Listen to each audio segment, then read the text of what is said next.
आज आपको महाभारत काल के एक ऐसे योद्धा से परिचित करते हैं जिसने युद्ध में भाग न लेते हुए भी उस महाभारत युद्ध में सबसे बड़ा योगदान दिया और आज वो वीर खाटू वाले श्याम बाबा के नाम से पूजनीय है।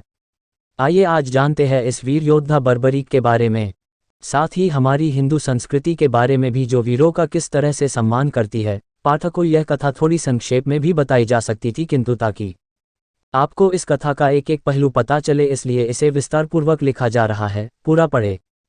इस वीर जो अब देवतुल्य है, उनके सम्मान में जितने लाइक आए, जितने कमेंट आए और जितने शेयर आए सब कम है। तो आइए एक बार जोर के जयकारे के साथ प्रारंभ करते हैं कथा। खाटू नरेश बाबा श्याम की जय, शीश के दानी की जय। खाटू श्याम जी ऋषि वेद व्यास द्वारा रचित स्कंद पुराण के अनुसार महाबली भीम एवं हिडिंबा के पुत्र वीर घटोत्कच के शास्त्रार्थ की प्रतियोगिता जीतने पर इनका विवाह प्रागज्योतिषपुर वर्तमान आसाम के राजा दैत्यराज मूर की पुत्री कामकटंकटा से हुआ।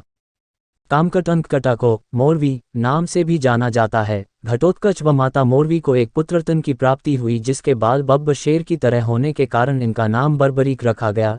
ये वही वीर बर्बरीक हैं जिन्हें आज लोग खाटू के श्री श्याम, कलयुग के अवतार, श्याम सरकार, तीन बाणधारी, शीश के दानी, खाटू नरेश व अन्य अनगिनत नामों से जानते व मानते हैं। बर्बरीक के जन्म के पश्चात महाबली घटोत्कच इन्हें भगवान श्री कृष्ण के पास द्वारका ले गए और उन्हें देखते ही श्री कृष्ण ने वीर बर्बरीक से यूं कहा, हे पुत्र मोरवये, पूछो तुम्हें क्या पूछना है। जिस प्रकार मुझे घटोत्कच प्यारा है उसी प्रकार तुम भी मुझे प्यारे हो। तत्पश्चात वीर बर्बरीक ने श्री कृष्ण से पूछा, हे प्रभु, इस जीवन का सर्वोत्तम उपयोग क्या है। वीर बर्बरीक के इस निश्चल प्रश्न को सुनते ही श्री कृष्ण ने कहा, हे पुत्र, इस जीवन का सर्वोत्तम उपयोग परोपकार व निर्बल का साथी बनकर सदैव धर्म का साथ देने से है, जिसके लिए तुम्हें बल एवं शक्तियां अर्जित करनी पड़ेगी। अतएव तुम महिसागर क्षेत्र गुप्त क्षेत्र में नवदुर्गा की आराधना कर शक्तियां अर्जन करो। उद्धरण चिन्ह। श्री कृष्ण के इस प्रकार कहने पर बालक वीर बर्बरीक ने भगवान को प्रणाम किया एवं श्री कृष्ण ने उनके सरल हृदय को देखकर वीर बर्बरीक को सुहृदय नाम से अलंकृत किया। तत्पश्चात वीर बर्बरीक ने समस्त अस्त्र शस्त्र विद्या ज्ञान हासिल कर महिसागर क्षेत्र में 3 वर्ष तक नवदुर्गा की आराधना की। सच्ची निष्ठा एवं तप से प्रसन्न होकर भगवती जगदम्बा ने वीर बर्बरीक के सम्मुख प्रकट होकर 3 बाण एवं कई शक्तियां प्रदान की, जिससे तीनों लोकों में विजय प्राप्त की जा सकती थी एवं उन्हें चंडील नाम से अलंकृत किया। तत्पश्चात मां जगदम्बा ने वीर बर्बरीक को उसी क्षेत्र में अपने परम भक्त विजय नामक एक ब्राह्मण की सिद्धि को संपूर्ण करवाने का निर्देश देकर अंतर्ध्यान हो गई। कुछ समय पश्चात जब विजय ब्राह्मण का आगमन हुआ तो वीर बर्बरीक ने पिंगल, रेपलेंद्र, दुहद्रोहा तथा 9 कोटि मांसभक्षी पलासी राक्षसों के जंगलरूपी समूह को अग्नि की भांति भस्म करके उनके यज्ञ संपूर्ण कराया। विजय नाम के उस ब्राह्मण का यज्ञ संपूर्ण करवाने पर देवता और देवियां वीर बर्बरीक से और भी प्रसन्न हुए और प्रकट हो यज्ञ की भस्म स्वरूपी शक्तियां प्रदान की और विजय विप्र और वीर बर्बरीक को आशीर्वाद देकर वहां से अंतर्ध्यान हो गई। इन्हीं वीर बर्बरीक ने पृथ्वी और पाताल के बीच रास्ते में नाग कन्याओं का वरण प्रस्ताव यह कहकर ठुकरा दिया कि उन्होंने आजीवन ब्रह्मचारी रहने का व्रत लिया है। महाभारत का युद्ध कौरवों और पांडवों के मध्य अपरिहार्य हो गया था। यह समाचार बर्बरीक को प्राप्त हुए तो उनकी भी युद्ध में सम्मिलित होने की इच्छा जागृत हुई। जब वे अपनी मां से आशीर्वाद प्राप्त करने पहुंचे तब मां को हारे हुए पक्ष का साथ देने का वचन दिया। वे अपने लीले घोड़े, जिसका रंग नीला था, पर 3 बाण और धनुष के साथ कुरुक्षेत्र की रणभूमि की ओर अग्रसर हुए। सर्वव्यापी कृष्ण ने ब्राह्मण वेश धारण कर बर्बरीक से परिचित होने के लिए उसे रोका और यह जानकर उनकी हंसी भी उड़ाई कि वह मात्र 3 बाण से युद्ध में सम्मिलित होने आया है। ऐसा सुनने पर बर्बरीक ने उत्तर दिया कि मात्र 1 बाण शत्रु सेना को ध्वस्त करने के लिए पर्याप्त है और ऐसा करने के बाद बाण वापस तर्कस में ही आएगा। ये तीनों बाणों को प्रयोग में लिया गया तो तीनों लोकों में हाहाकार मच जाएगा। इस पर कृष्ण ने उन्हें चुनौती दी कि इस पीपल के पेड़ के सभी पत्रों को छेद कर दिखलाओ जिसके नीचे दोनों खड़े थे। बर्बरीक ने चुनौती स्वीकार की और अपने तुनीर से 1 बाण निकाला और ईश्वर को स्मरण कर बाण पेड़ के पत्तों की ओर चलाया। तीर ने क्षण भर में पेड़ के सभी पत्तों को भेद दिया और कृष्ण के पैर के इर्द गिर्द चक्कर लगाने लगा, क्योंकि एक पत्ता उन्होंने अपने पैर के नीचे छुपा लिया था। बर्बरीक ने कहा कि आप अपने पैर को हटा लीजिए वरना यह आपके पैर को चोट पहुंचा देगा। कृष्ण ने बालक बर्बरीक से पूछा कि वह युद्ध में किस ओर से सम्मिलित होगा तो बर्बरीक ने अपनी मां को दिए वचन दोहराए कि वह युद्ध में जिस ओर से भाग लेगा जो कि निर्बल हो और हार की ओर अग्रसर हो। कृष्ण जानते थे कि युद्ध में हार तो कौरवों की ही निश्चित है और इस पर अगर बर्बरीक ने उनका साथ दिया तो परिणाम उनके पक्ष में ही होगा। ब्राह्मण ने बालक से दान की अभिलाषा व्यक्त की। इस पर वीर बर्बरीक ने उन्हें वचन दिया कि अगर वो उनकी अभिलाषा पूर्ण करने में समर्थ होगा तो अवश्य करेगा। कृष्ण ने उनसे शीश का दान मांगा।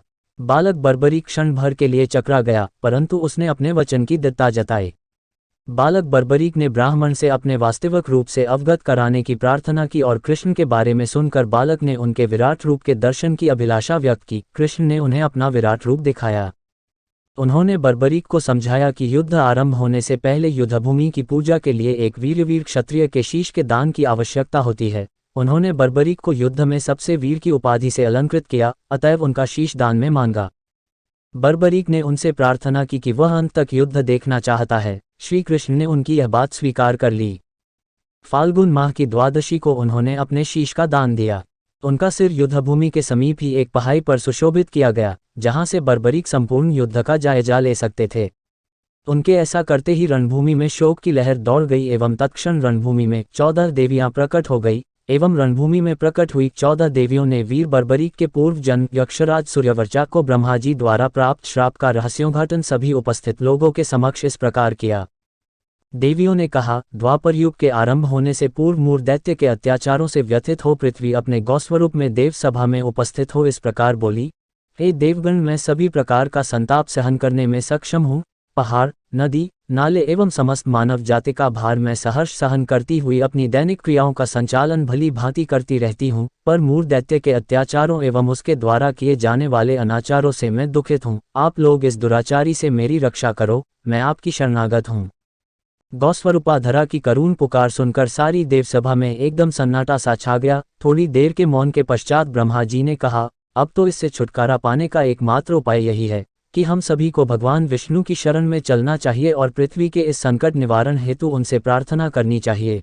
तभी देवसभा में विराजमान यक्षराज सूर्यवर्चा ने अपनी ओजस्वी वाणी में कहा, हे देवगण, मूर दैत्य इतना प्रतापी नहीं जिसका संहार केवल विष्णु जी ही कर सकें। हर एक बात के लिए हमें उन्हें कष्ट नहीं देना चाहिए। आप लोग यदि मुझे आज्ञा दे तो मैं स्वयं अकेला ही उसका वध कर सकता हूँ। इतना सुनते ही ब्रह्मा जी बोले, नादान, मैं तेरा पराक्रम जानता हूँ। तुमने मिथ्या गर्व के इस देव सभा को चुनौती दी है, इसका दंड तुम्हें अवश्य मिलेगा। आपने आपको विष्णु जी से श्रेष्ठ समझने वाले अज्ञानी, तुम इस देव सभा से अभी पृथ्वी पर जा गिरोगे। तुम्हारा जन्म राक्षस योनि में होगा और जब द्वापरयुग के अंतिम चरण में पृथ्वी पर एक भीषण धर्म युद्ध होगा तभी तुम्हारा शिरोच्छेदन स्वयं भगवान विष्णु द्वारा होगा और तुम सदा के लिए राक्षस बने रहोगे।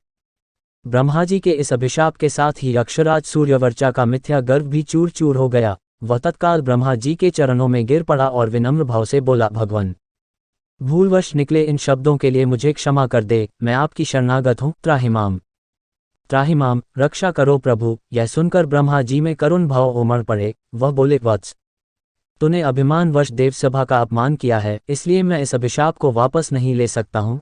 हाँ, इसमें संशोधन अवश्य कर सकता हूँ कि स्वयं भगवान श्री कृष्ण तुम्हारा शिरोच्छेदन अपने सुदर्शन चक्र से करेंगे।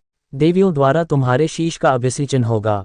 फलतः तुम्हें कलयुग में देवताओं के समान पूज्य बनने का वरदान पाने सौभाग्य स्वयं श्री कृष्ण भगवान से प्राप्त होगा। तत्पश्चात भगवान श्रीहरि ने भी इस प्रकार यक्षराज सूर्यवर्चा से कहा, तत्सतथेति तम प्राह केशवो देवसंसिद्धि शिरस्ते पूजे श्रयंती देव्याः पूज्यो भविष्यसि। स्कंद पुराण क 66.65। भावार्थ, उस समय देवताओं की सभा में श्रीहरि ने कहा, हे वीर, ठीक है, तुम्हारे शीश की पूजा होगी और तुम देव रूप में पूजित होकर प्रसिद्धि पाओगे। वहां उपस्थित सभी लोगों को इतना वृतांत सुनाकर देवी चंडिका ने पुनः कहा, अपने अभिशाप को वरदान में परिणति देख यक्षराज सूर्यवर्चा उस देवसभा से अदृश्य हो गए और कालांतर में इस पृथ्वी लोक में महाबली भीम के पुत्र घटोत्कच एवं मोरवी के संसर्ग से बर्बरीक के रूप में जन्म लिया। इसलिए आप सभी को इस बात पर कोई शोक नहीं करना चाहिए और इसमें श्रीकृष्ण का कोई दोष नहीं है। इत्युक्ते चंडिका देवी तदा भक्त शिरस्तिवदम अभ्युक्ष्य सुध्या शीघ्र मज चाम्र व्याधात यथा राहु शिरस्तद्वत् तच्छिरः प्रणामं तान् उवाच च दिदृक्षामि तद्नुमन्यताम्। स्कंद पुराण क 66.71-72। भावार्थ, ऐसा कहने के बाद चंडिका देवी ने उस भक्त श्री वीर बर्बरीक के शीश को जल्दी से अमृत से अभ्युक्ष्य छिड़क कर राहु के शीश की तरह अजर और अमर बना दिया और इस नवीन जागृत शीश ने उन सबको प्रणाम किया और कहा कि मैं युद्ध देखना चाहता हूँ, आप लोग इसकी स्वीकृति दीजिए।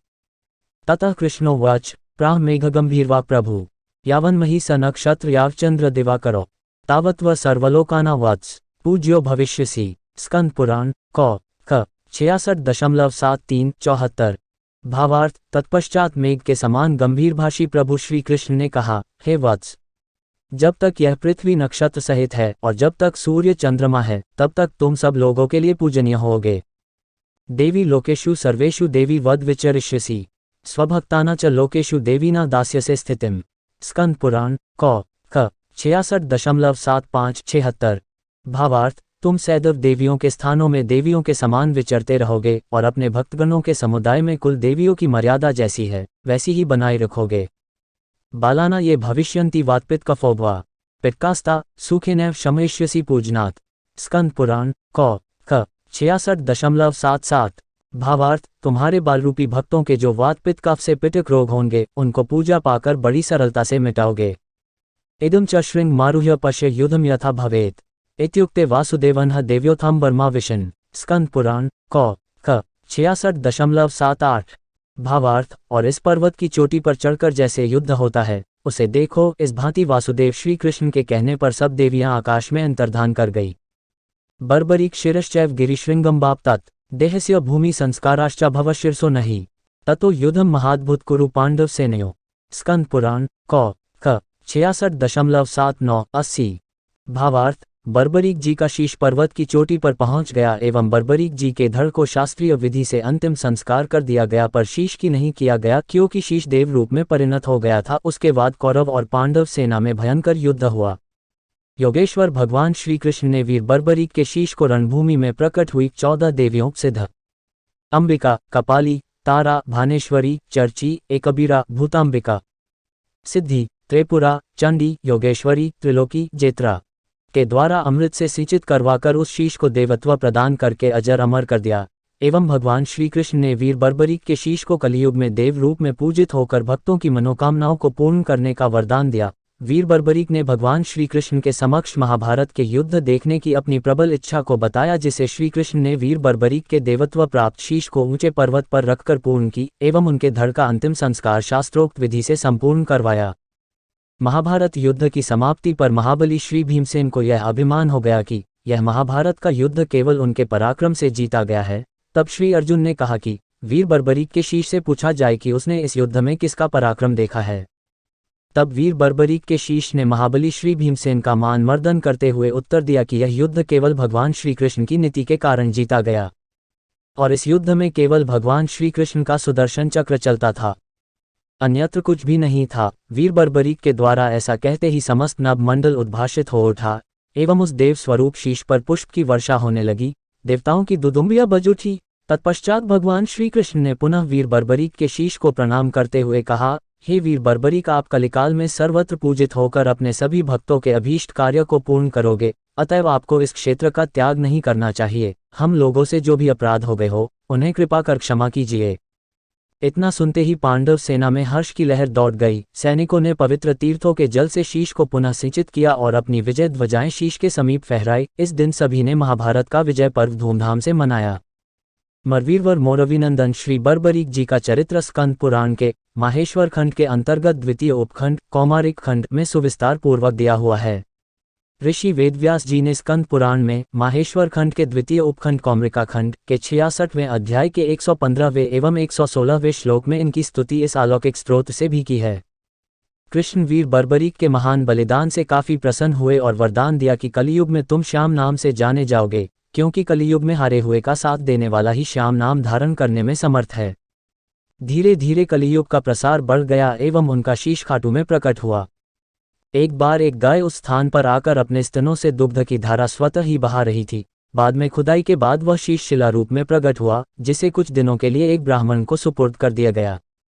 एक बार खाटू के राजा को स्वप्न में मंदिर निर्माण के लिए और वह शीश मंदिर में सुशोभित करने के लिए प्रेरित किया गया। तदंतर उस स्थान पर मंदिर का निर्माण किया गया और कार्तिक माह की एकादशी को शीश मंदिर में सुशोभित किया गया, जिसे बाबा श्याम के जन्मदिन के रूप में मनाया जाता है। मूल मंदिर 1027 में रूप सिंह चौहान और उनकी पत्नी नर्मदा कंवर द्वारा बनाया गया था। मारवाड़ के शासक ठाकुर के दीवान अभय सिंह ने ठाकुर के निर्देश पर 1720 में मंदिर का जीर्णोद्धार कराया। मंदिर इस समय अपने वर्तमान आकार ले लिया और मूर्ति गर्भगृह में प्रतिष्ठापित किया गया था। मूर्ति दुर्लभ पत्थर से बना है। इतिहासकार पंडित झाबरमल्ल शर्मा के मुताबिक सन 1679 में औरंगजेब की सेना ने इस मंदिर को नष्ट कर दिया था। मंदिर की रक्षा के लिए उस समय अनेक राजपूतों ने अपना प्राणोत्सर्ग किया था। हर साल फाल्गुन मास शुक्ल पक्ष में यहाँ विशाल मेला भरता है, जिसमें देश विदेश से भक्तगण पहुँचते हैं। हजारों लोग यहाँ पदयात्रा कर पहुँचते हैं। वहीं कई लोग दंडवत करते हुए खाटू नरेश के दरबार में हाजिरी देते हैं। यहाँ के एक दुकानदार रामचंद्र चेजारा के मुताबिक नवमी से द्वादशी तक भरने वाले मेले में लाखों श्रद्धालु आते हैं। प्रत्येक एकादशी और रविवार को भी यहाँ भक्तों की लंबी कतारें लगी होती हैं। खाटू मंदिर में 5 चरणों में आरती होती है। मंगला आरती प्रातः 5 बजे, धूप आरती प्रातः 7 बजे, भोग आरती दोपहर 12:15 बजे, संध्या आरती सायं 7:30 बजे और शयन आरती रात्रि 10 बजे होती है। गर्मियों के दिनों में हालांकि इस समय थोड़ा बदलाव रहता है। कार्तिक शुक्ल एकादशी को श्याम जी के जन्मोत्सव के अवसर पर मंदिर के द्वार 24 घंटे खुले रहते हैं।